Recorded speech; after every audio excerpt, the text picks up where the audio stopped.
All right, going to be starting to put this back together now. First thing I'm going to do is install a brand new control arm. Then I'll probably put in the strut, which I've already transplanted the spring from the old strut. After I put this all together and I test drive, I may have to replace the other side strut, but that will be an evaluation. I'm not just going to do it unless I need to.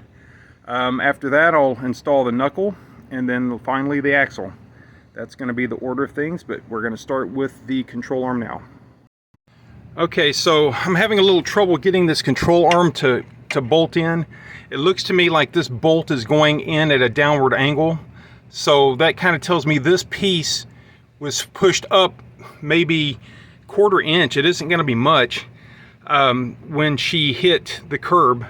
So I'm going to try to hammer this side down and to where this will go in more horizontally.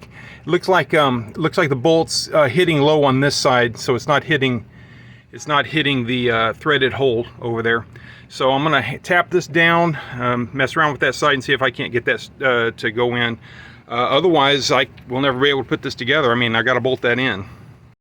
Okay, so the frame was definitely bent, and it was bent quite a bit. I'd say maybe as much as a 1/4 inch. But I couldn't hammer it with a hammer. I mean, there's just no room in there to swing. So I took a small floor jack that I had, stuck a piece of wood in there, and I jacked up against the opposing part of that cross member, I guess is what it is, and started jacking it down, and that straightened it up enough for me to get that bolt started. That bolt is threaded now. So I think we're gonna be okay. Alignment, if it won't align, then that's a problem, but I think it's not that bad. I mean, slight 1/4 inch deviation, I don't think that's going to be a problem, and maybe it'll correct itself with use over years of time. I don't know, but I just wanted to show. Let me zoom out a little bit so you can see what's going on.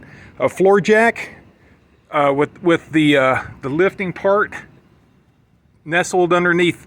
The opposing part, this piece kind of swings down and connects to the same piece that's bent, and I pushed a piece of wood in there to level things out and to apply the force to that tongue. I'm going to call that a tongue, and I just jacked the crap out of it until it looks like it was lining up and started feeding it. Now, it wasn't easy. I had to add pressure and release, and kind of get it in the sweet spot, but looks like I'm going to be able to get it.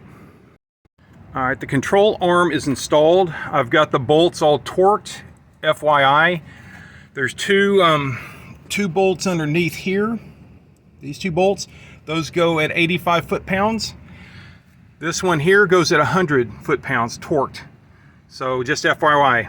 On my car, maybe not true on all cars, but on my car, I had to loosen the engine mount bolts above and jack up the engine at the AC compressor. Jacked it up so I could get clearance to put the bolt in and to apply the torque wrench to tighten the bolts. A couple of FYIs for anyone wanting to do this job. So the next thing to do is install the knuckle. I've got the strut in there loosely held by 2 bolts.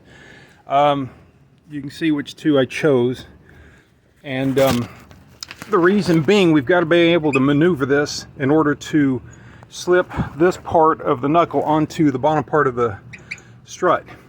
So I'll need to remove this. There was a sticker here. I had bought Monroe OEM's OE Spectrum. I bought an OE Spectrum strut. Monroe? Whatever I'm trying to say. Anyway, I bought one. They had a sticker here, and I didn't like it being there, so I removed it to where at least that won't hurt nothing. I don't know. Maybe I'll remove the rest of it, but didn't come off easy. It tore, but that's where we're at. Got to remember to put the lower part of the knuckle onto the ball joint. This cap comes off like that, just protects it, I suppose, in shipment. And the strut mount goes onto the lower part of the strut here. So that's what we're doing now. Well, it's coming together now, starting to look like a car again. First thing I did was I got this upper stabilizer link fitting into the strut mount here. And to do that, use a floor jack and jack up underneath the ball joint Jack it up until this lines up, put the nut on. This torques to 36 or 38 foot-pounds. Let me see, which one was it? 36 foot-pounds here, 36 foot-pounds. Ball joint, okay, you have to put in the axle before you slide this into the ball joint. And you have to finesse the axle because it's got a locking ring and it's a pain in the ass, but eventually it does go. Just keep pushing it, it'll go. This has been tightened to 190 foot-pounds as best I can do it with the equipment I have. The ball joint nut and bolt torques to, what was it, 38 foot-pounds as well. This is, the tie rod end isn't being connected yet. I've still got to do the brakes, as you can see. The strut bolt here, the lower strut bolt is 46 foot-pounds, and the three up here, the three upper strut bolts are 25 foot-pounds. I haven't set it yet, but every single thing, splined, threaded, nut, bolt, gets lubrication. It gets anti-seize thread lubrication. This is what I use. I got this at O'Reilly years ago. One of these is 8 ounces. A cup of this lasts for years. It's almost out though. I have to buy another one, you know, after a few more jobs, I guess. But we're getting it together. It's looking good. I do have a problem though. The brakes have been damaged apparently from the crash. I didn't notice this. This was on the back side, but it's severely scarred. So I really need to replace the brakes at this point. So that's going to keep me from finishing the job today. I'll have to order that.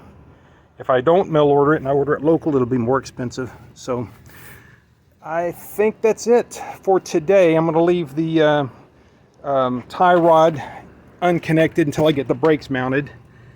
But yeah, coming together quite nicely. All right, this is going to be the last video for today. Just want to summarize the work that's remaining. I can't put the I can't tighten down the engine mount that I loosened so that I could jack up the air conditioner unit enough to get clearance for the control arm, because the previous owner replaced this and he over tightened them and he stripped out the bolts, so I've got to replace the bolts. These torque to 65 foot-pounds according to the manual. I might have gotten to 15 before they started slipping, so have to be replaced. The brakes, I need to do the brakes because the rotor is scarred severely. I didn't see that when I removed it. It was on the inside. I went ahead and put the dust cover on for the brakes. There's 3 10mm bolts, and they torque to 72 inches. And for you math geniuses, that's 6 foot-pounds. And I also put on the air conditioner scrape plate, protection plate. It has 3 nuts that hold it securely. I do not know what the spec is. It's not listed in the manual, so I just hand tightened it till it felt good. Don't overdo it because you can strip those too. So what's left to be done? Get the new brakes and new rotor, replace that, probably do both sides, attach the control arm, find another wheel, and have a new tire put on and put the wheel on, and that's about it. That and also the engine mount that bolts that I mentioned earlier need to be replaced. So it's looking good, I guess. One last thing, the drop stop rubber pieces of rubber, whatever, those have to be transplanted from the old control arm to the new control arm, so I'm going to do that off camera.